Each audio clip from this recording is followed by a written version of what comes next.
Hey there and welcome back. It's Brooke with the Homemade Haven.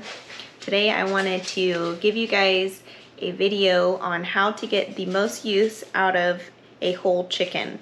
So this can be a whole chicken from the grocery store, it could be from a farmer down the street, or it could be a chicken that you raised in your own backyard or farm homestead. Today we'll be using a chicken that we raised a couple months ago that has been in our freezer.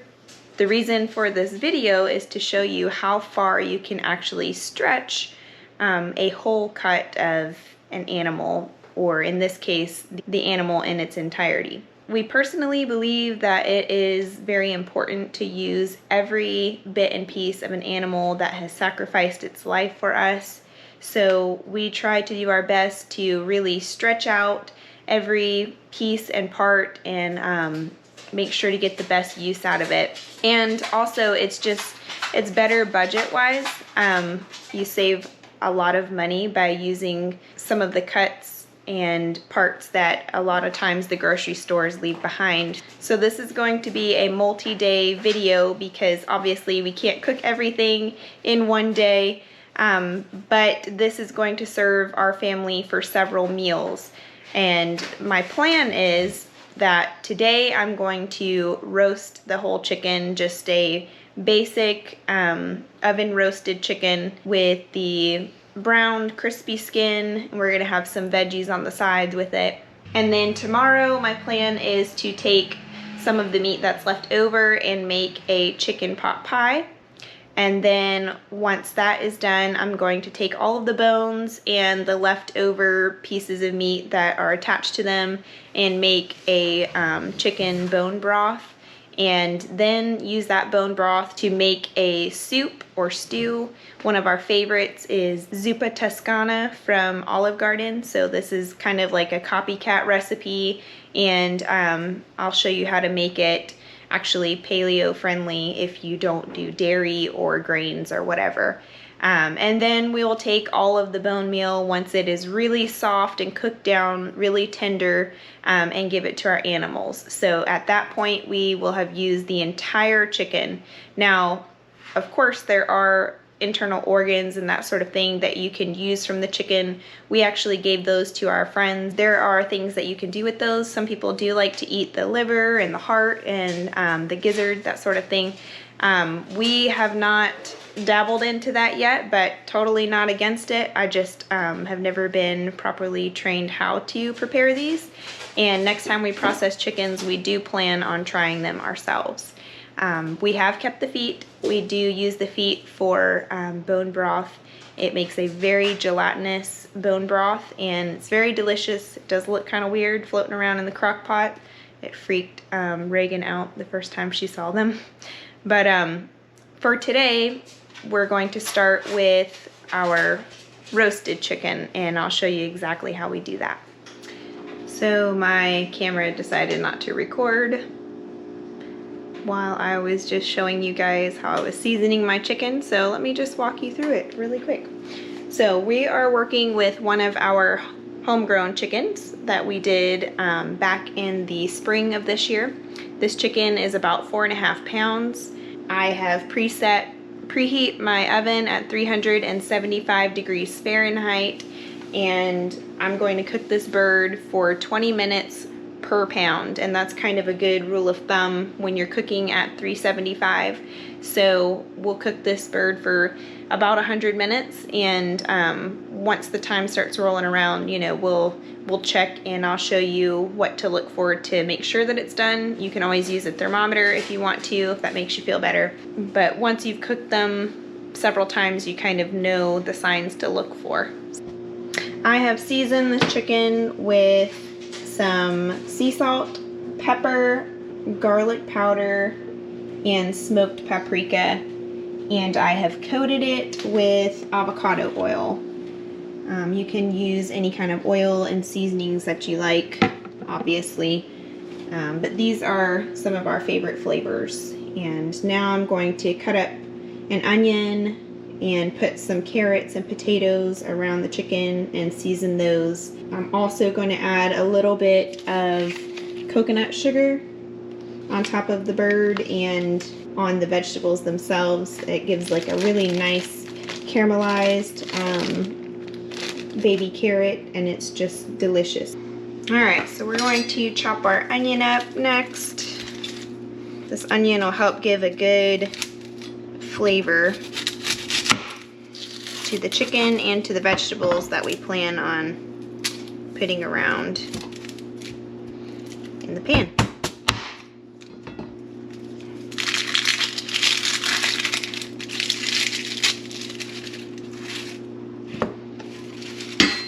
So I like to leave the little butt ends on because it helps hold them together while I'm dicing.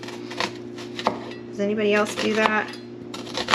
I've also heard that once you cut that end off, that's what makes your eyes water. I don't know if that's true or not. I feel like it depends on the onion sometimes. Okay, so I'm cutting them long ways, about 3/4 inch slices. Then I'm going to cut that tail piece off there. Cut these in half one more time. And then just sprinkle them into the pan.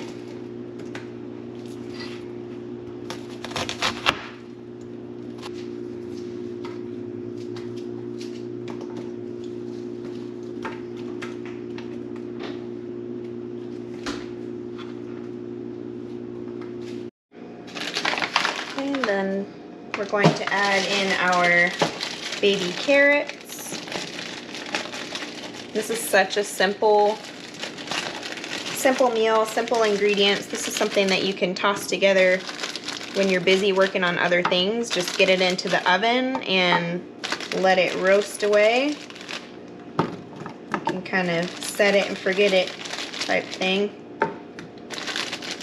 And it's just a delicious, like, comfort meal. Makes me feel cozy. Just one of those can't be beat home cooked meals.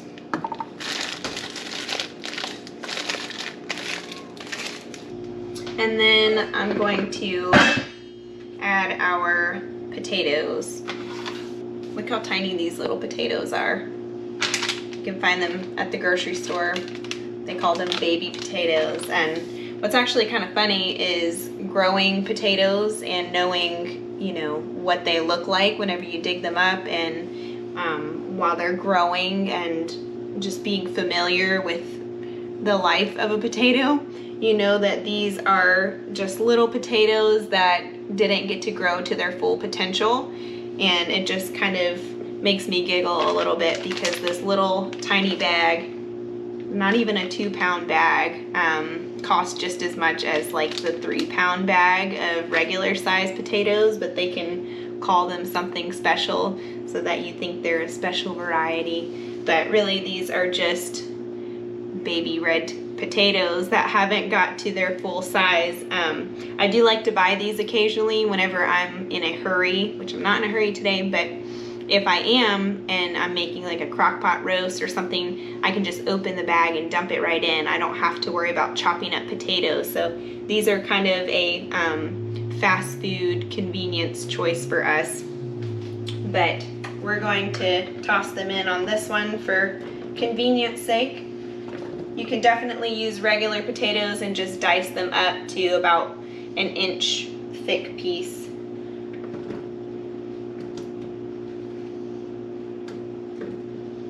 I'm just gonna put them all the way around.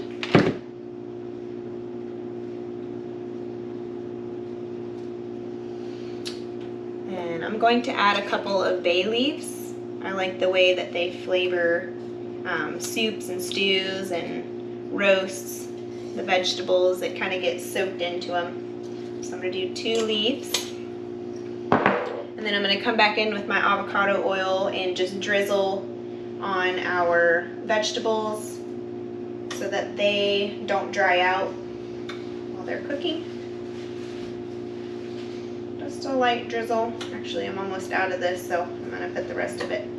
Then we're going to give the veggies a quick dusting of salt and pepper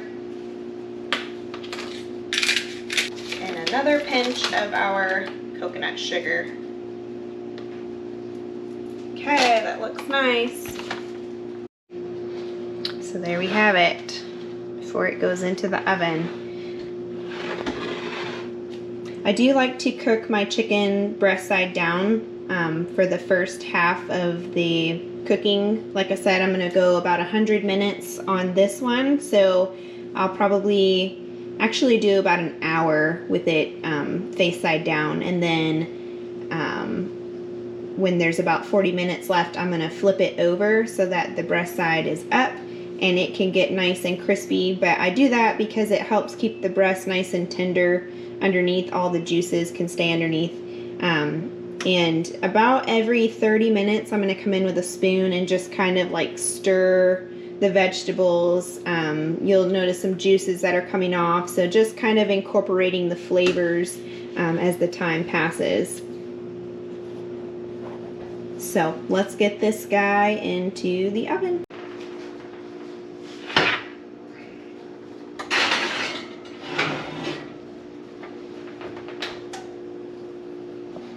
And I am going to set a timer because I tend to walk off and leave this cooking, and so I need a reminder to come check on it every so often. We're at like 1 o'clock right now, so with an hour and 40 minutes, that puts us at 2:40.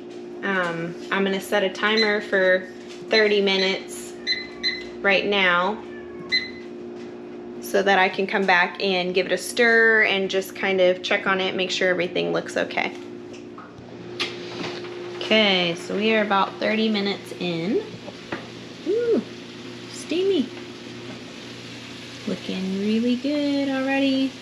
I'm just going to stir through these vegetables and get all the juices mixed onto them, the oils mixed around, and let it go another 30 minutes, and then I'll probably flip the bird around. All right, another 30 minutes has gone by.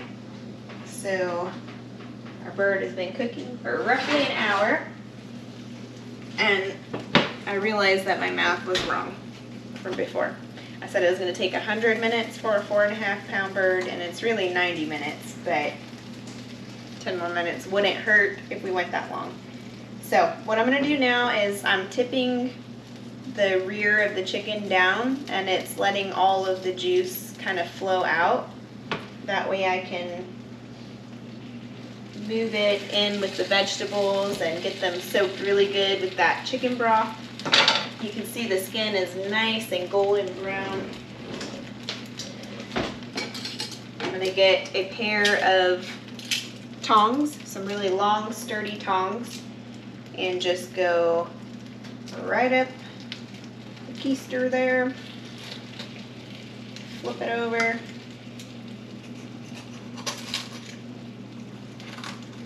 and I like to kind of cut into the leg a little bit to open up the thigh area so that it cooks a little more evenly in there. I like my dark meat to be a little more well done. And then I'm going to kind of toss the vegetables a little bit again. They're getting good and soft. Smells amazing. Alright, so now we're going to go another 10-12 minutes or so until the breast side is nice and crispy as well.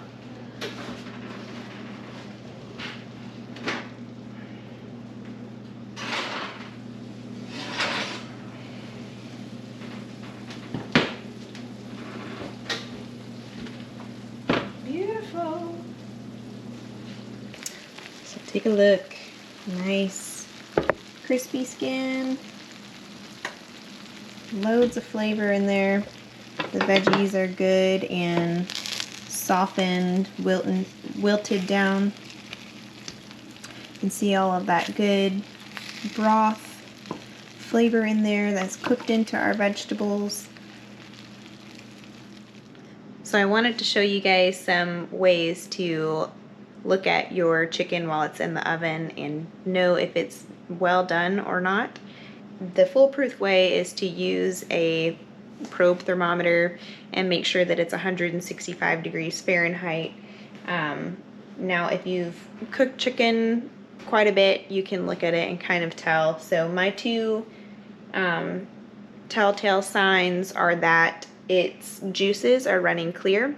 So whenever I take a knife and poke into this area, which I've already split here, but whenever I poke into this area, the juices that come out should be a clear color. There shouldn't be any pink left to it. And also another way that I can tell is that the meat has started to roll back from the bottom of the leg bones there. Once it starts to do that, I can tell that the meat is about at the temperature that we want it. We tend to eat the dark meat first. That's what our family prefers. So we'll eat the dark meat today, and then we'll save all of the white meat and whatever's left on there for the pot pie tomorrow. So this looks delicious. We can't wait to dig in. All right, so once our plates are made, we have removed the thighs and legs, and you can see that it's a nice clean cut there. That's another way that you know that your meat is cooked properly. So there we have it. Some beautiful roasted chicken and vegetables. We're going to pair it with some of our homemade sauerkraut on the side. All right, so now we have picked off the meat that we're going to eat for dinner. We ate the dark meat, which includes the thigh and the legs. For a family of 3, we can usually get by having just that for dinner. We might throw the wings in there as well for some extra protein, but we usually just kind of like double up on the sides, the vegetables. We might add an avocado in there to help supplement. And then, as you saw, we serve it with our homemade sauerkraut. So that much meat goes a long ways for us. If your family is bigger, you might need to adjust, maybe cook 2 chickens, or just have less meat in the meals to follow after this. We keep all of our bones for our bone broth whenever we're ready for that step. We'll keep all of the vegetables that are in here. They'll be perfect to have alongside of breakfast in the morning, or just for like a quick lunch if we have some other kind of meat that's prepped, or even just the vegetables themselves for lunch, you know, is sufficient. Sometimes they can go with anything, or if you're not ready to use them again in the next couple days, you can always stick them in a freezer bag and stick them in your freezer and break them out whenever you need them in the future. So that is the complete first meal that we are going to make with our chicken. We're going to go ahead and stick the rest in the refrigerator and come back to it tomorrow. If you know that you're going to have a busy day, you might want to go ahead and shred the chicken. Go ahead and take everything off the bone and separate the bones for bone broth later from the meat, just to make your job easier when the time comes. If you know that you'll have plenty of time, just leave it all intact and stick it in a container in the refrigerator overnight, and then we will move on to day 2 tomorrow. All right, so it is day 2 in our using a whole chicken to its entirety journey. So today we're going to make a chicken pot pie for dinner, but first we're going to make chicken broth. I need the chicken broth for the ingredients in the chicken pot pie. So what we're going to do is take all of the rest of the meat off of the bones that we have and put all of our bones into our stock pot and boil them with some filtered water for a while until the bones soften up and all the flavor is released. We're also going to add some seasonings, salt, pepper, onions, garlic, that sort of thing, to make it a more flavorful broth, because we will also be using the broth for our soup tomorrow night. And I do apologize in advance if I look a little off and sound a little off today. I've been battling a headache, but we still have to eat dinner, so the show must go on. Bear with me and let's get started.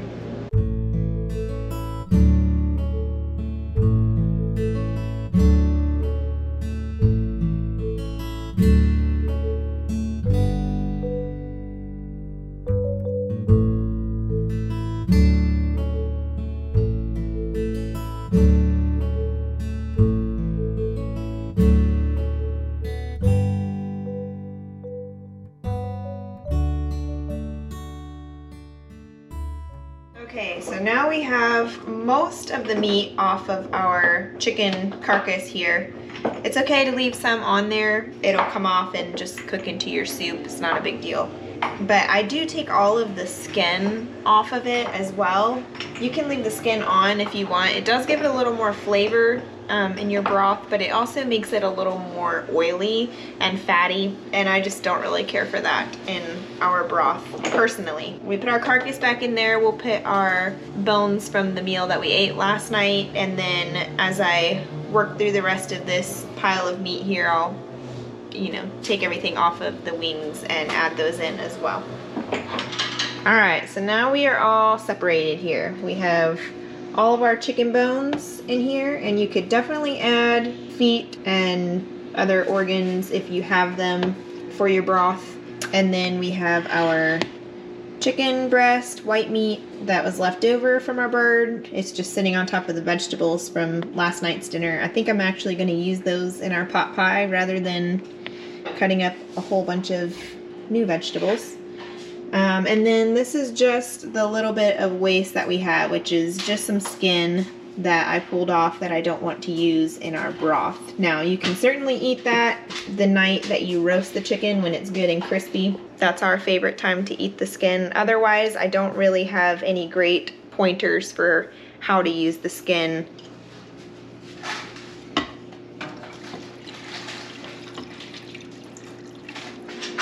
Okay, so we have filled our stock pot with enough filtered water to cover pretty much our chicken in there. I'm gonna guess it's roughly 6 to 8 cups of water.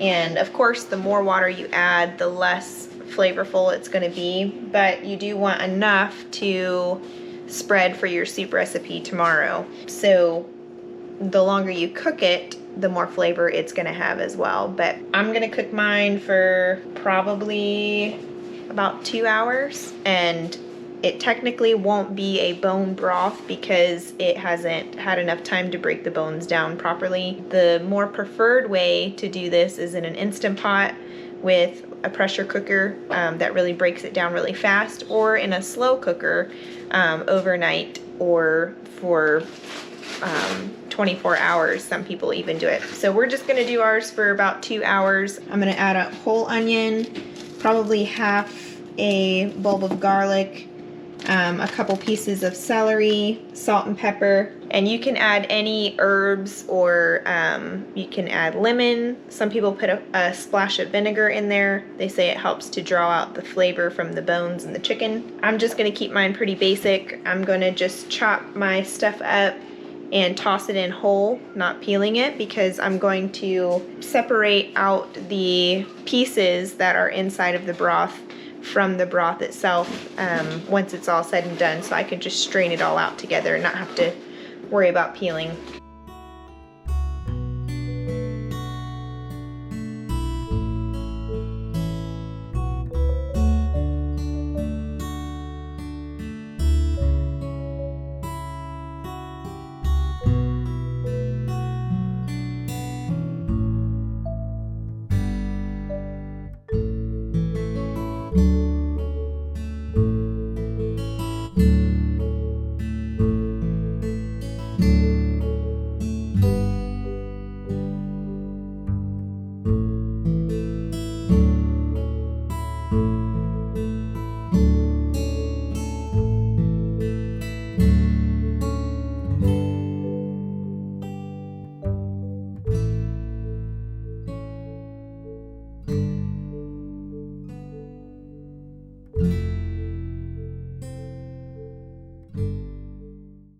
Alright, so I have my lid on and I have the heat set to about medium high.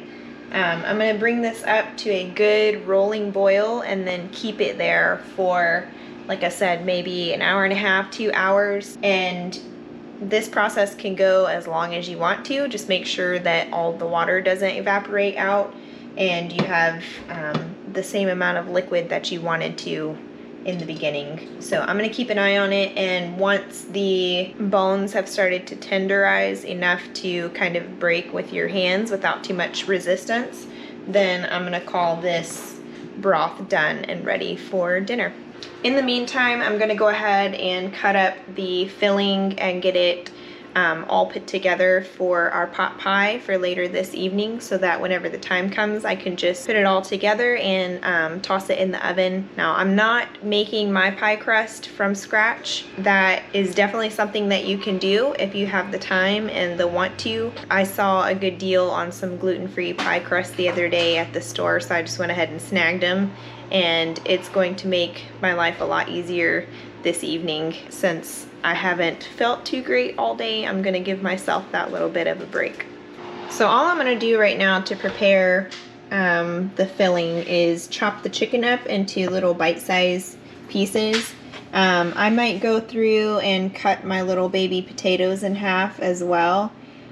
These vegetables are already soft from what we cooked last night, so I'm not going to do a lot of cooking with them. They'll just reheat once the pie is put together.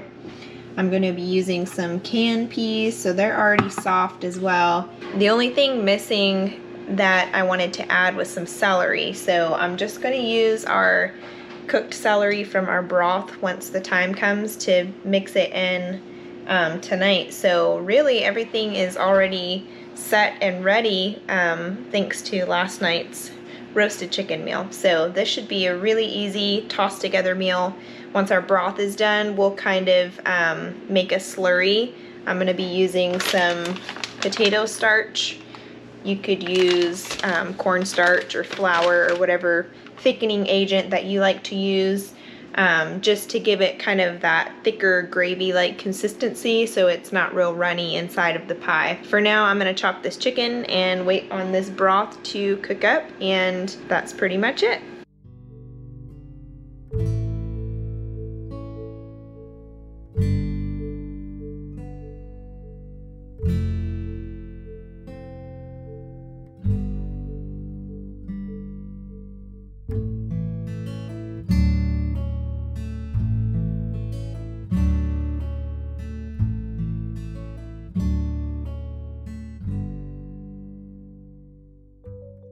Alright, so here is all of our leftover veggies chopped up with our chopped up leftover chicken. So this makes next day pot pie super easy. If you're making pot pie from scratch, you'll want to obviously cook these things up, add some garlic, onion, all of that sort of thing. But if you are making this from last night's leftovers, then as you see, your job is cut in half, and it makes it very convenient. Okay, so it has been about 2 hours that our broth has been simmering. You can see that the color of the liquid has changed, so now it's got that chicken broth color about it. It's a little more cloudy, and it smells amazing.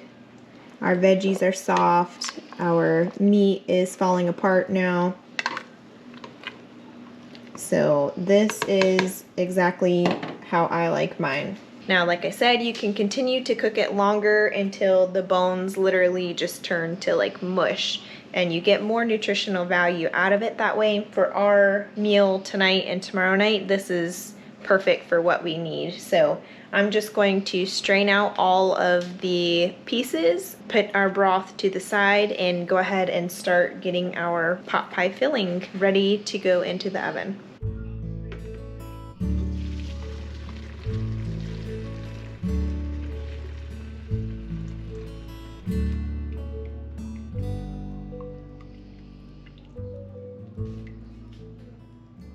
Okay, so there's our beautiful broth there. This is a half-gallon jar, and it's full all the way to the top, so this would be perfect for our soup tomorrow.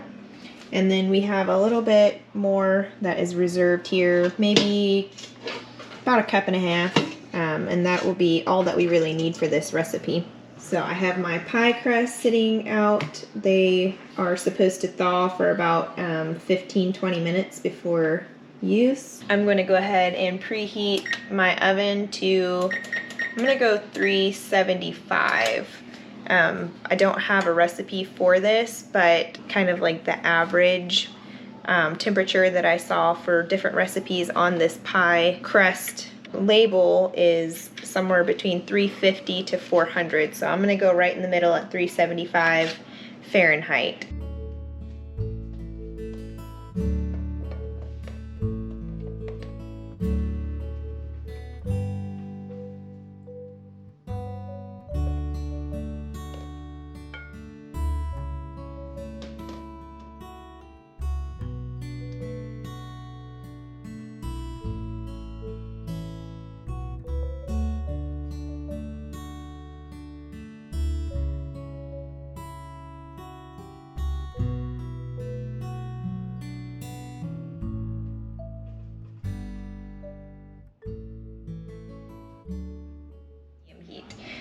I added half a can of peas, a couple pieces of our garlic and celery from our broth, and this is not even all of the leftover vegetables from last night's dinner because it's going to be way too big to fit in a pan. So you could actually make a couple of pot pies off of this. I'll probably just keep the extra filling and make up a pot of rice or something and have it for lunch one day instead of making another one because I don't have another pie crust on hand. So I poured in about a cup or so of our chicken broth into our vegetables here. Once it starts getting good and warm and a little bit of steam starts to rise off of it, I'm going to add in the slurry that I'm getting ready to make to get it that nice thick consistency. And then once we have that, we'll stick it inside of our pie crust. So you want to reserve a little bit of your liquid in a separate container, and you don't want to mix your thickener directly into your pot or pan because once it hits the liquid, it can start to clump up and get really just like gooey. But if you add it a little bit at a time into a separate container of liquid, you can whisk it really well and get it really smooth, and then slowly add that into your pot or pan, and it just incorporates a lot better and you won't have any kind of texture issue. So I've actually never worked with potato starch before. We'll see how it does, but it says that the conversion, you use 4 teaspoons of potato starch to substitute for every tablespoon of cornstarch. So I'm gonna start with that and see what that does with our, this is probably 1/2 cup to 3/4 of a cup of liquid here. I'm gonna start with the 4 teaspoons and see what that does for us.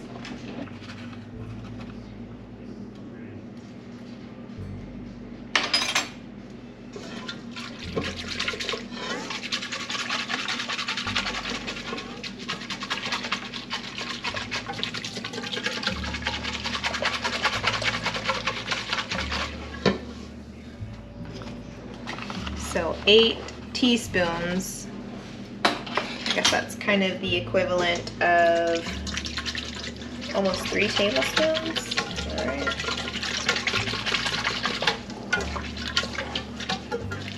All right, I'm starting to see some steam come off of our pan here, so things are starting to heat up a little bit.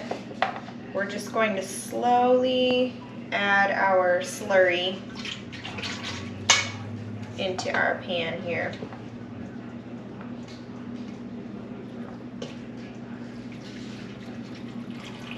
I like to make a little hole so that it's easier to stir into the liquid.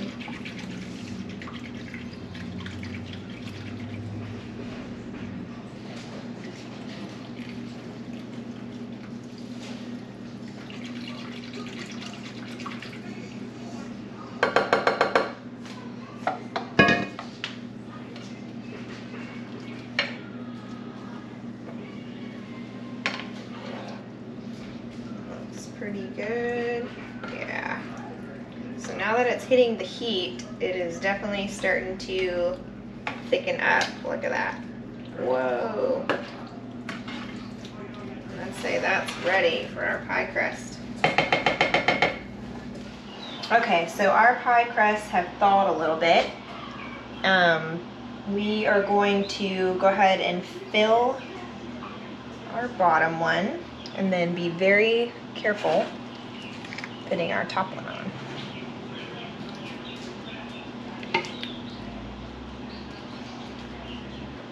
I'm going to go ahead and put it all in there.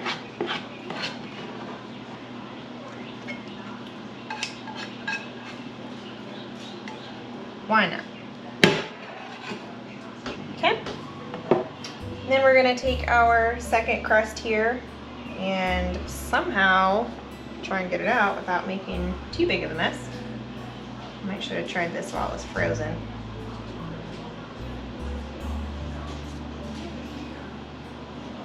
If it falls apart, it's not a big deal. You can kind of pinch it and cinch it as you need to. Yeah, it's gonna fall apart. Let's go here.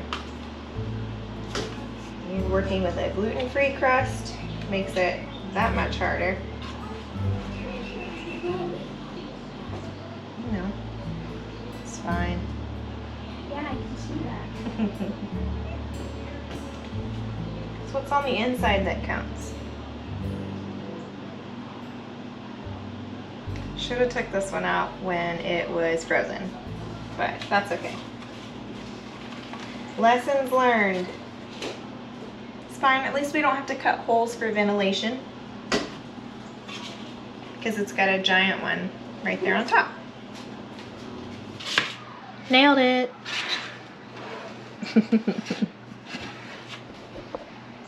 So, lesson learned, take your topping pie crust out while it's frozen. It doesn't really need to defrost that much. But if this was a whole pie crust on top, you would want to cut some slits for some steam to be able to get out while it's cooking. Obviously, I'm not gonna have to do that because it's got plenty of place to go. It'll still taste great. The oven is preheated at 375, so I'm gonna go ahead and pop it in and just keep an eye on it until the pie crust is good and golden brown and has a good crunch to it. So I'm estimating probably 30 to 40 minutes. We shall see. All right, so that is in the oven. We're gonna let it cook away. As you saw, we still have plenty of leftovers from last night's dinner. I'm probably just gonna make up a pot of rice or something to throw that over for another day, or you can just cook it up. It'd be a great breakfast option if you don't wanna have eggs one morning, or you could put it into a soup. The soup that I'm making tomorrow with this chicken broth is zuppa toscana, but you could absolutely make a chicken base soup with your leftover chicken and potatoes and carrots, and you could just chop up some more veggies and add in there, and that would be a great way to use it. As far as the leftovers that you drained out of your broth, you can take the bones and the meat that's left over. As long as the bones are to where they will mush in your fingers really easily, you can feed that to your animals. Don't give them the bones if they're still snapping or splintering. Apparently chicken bones are not great for dogs, and I don't know about cats, to eat for their digestion, but once they're good and soft, they are perfectly fine to eat. Now you will want to weed out the onions and probably the garlic from this meal as well, because they're not allowed to have the onions, but being cooked with the onions, it's not a big deal. Right, it's been about 40 minutes since we stuck our pot pie into the oven at 375, and the crust is just starting to get a good brown, and it's got a good crunch to it. Look how good that looks. So that's just like we wanted it, except for the big gaping hole there. Now it's time to dig in.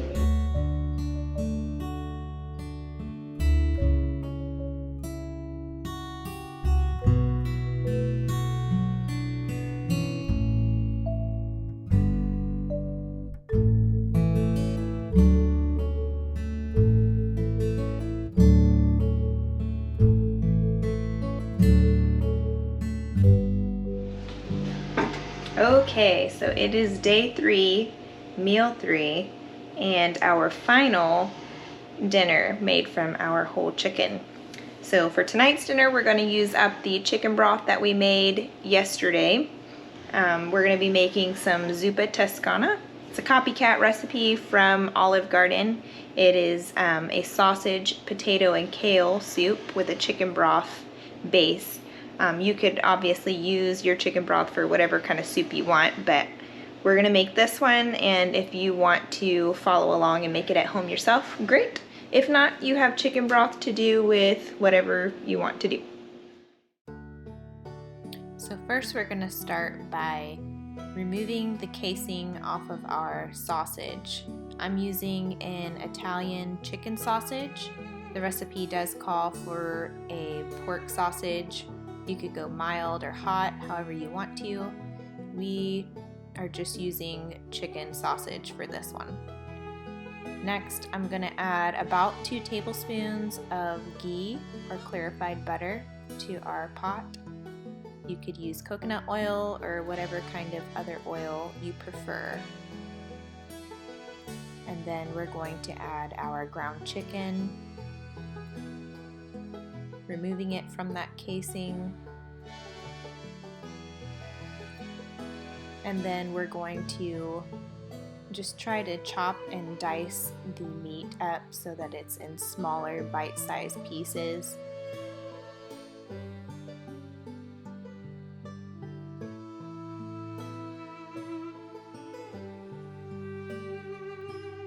Then we're going to dice up an onion. I used a yellow sweet onion. That's my favorite cooking onion. You could definitely use a white onion if you prefer. And I just peel it and dice it into bite-sized pieces as well. And then just add it right into our pot.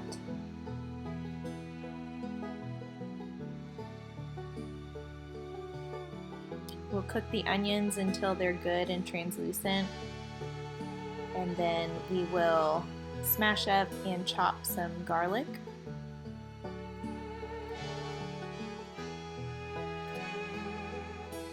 And we'll add it to the pot mixture for just a little while until they start getting good and fragrant.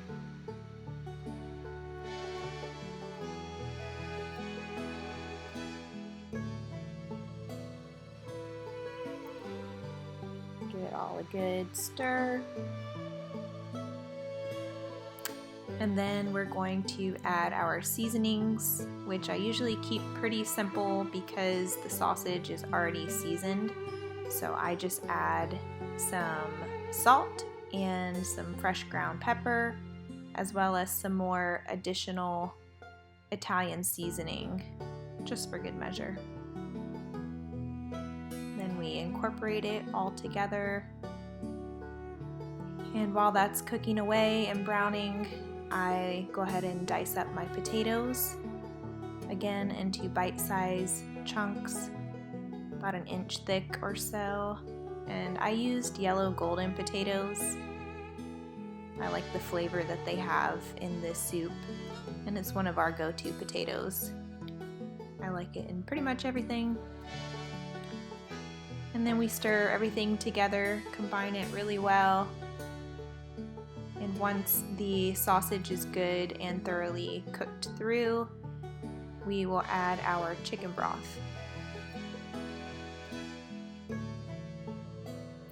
Now you can add however much broth you feel is good for your soup. If you like it a little thinner, you can add more, and if you like it chunkier, then obviously you would add a little bit less.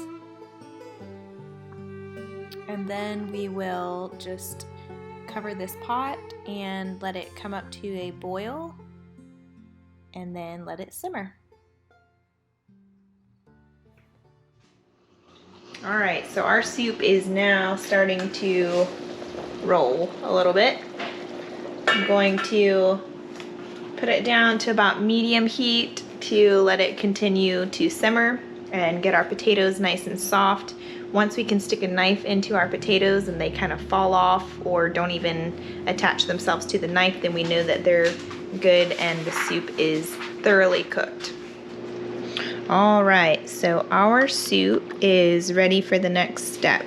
Our potatoes are starting to break down. You can see like the skin is starting to peel off of them a little bit, and they're starting to break down a little bit whenever you hit them with the spoon. Another good test you can do is take your sharp knife, kind of stick into them and give them just a little shake. If they fall off fairly easy like that, then they're good and cooked. And you can keep them with a little bit more bite to them if you prefer that in your soup. But I'm going to call this one good and ready for the next step. So next we're going to add probably about 1.5 cups to 2 cups of frozen kale. You could use spinach if you'd rather, and you could also use fresh greens if you have them, but frozen is just kind of easy to keep on hand. And then once that's cooked just a little bit, we're going to add either heavy cream or coconut milk if you want to go dairy-free like we did. And then just stir it all together and cut off the heat. All right, so I have our soup all packed up in these containers for dinner tonight. It is Reagan's youth night at church, so Robert and I always take a little date night and do dinner out at the land, and just kind of spend about an hour together every week. So we'll enjoy these sitting on the back porch, and it'll be nice because the weather has started to cool down just a little bit, so it'll be a nice warm bowl of comfort on our future back porch, which is always exciting. I hope that you guys enjoyed this little series. I hope that you maybe learned some new recipes and that you are inspired to use an animal in its full entirety to get the best bang for your buck, and also to utilize all the different ways that the animal can serve you and your family. This is something that was very important to us after we did our first chicken processing. We really realized how precious each life is, and we are just thankful that we have everything that we need here on the earth to provide nourishment for our bodies, and we don't take that lightly. So we hope that you at least walk away with the idea to be less wasteful, and even to get in your own kitchen and challenge yourself to make a homemade meal every night for dinner and sit down at the table with your family and just really cherish those times together. If you have any questions about the recipes or anything from the video, please leave it in the comments below and we'll do our best to get back to you. And for now, that is it. We will see you on the next video.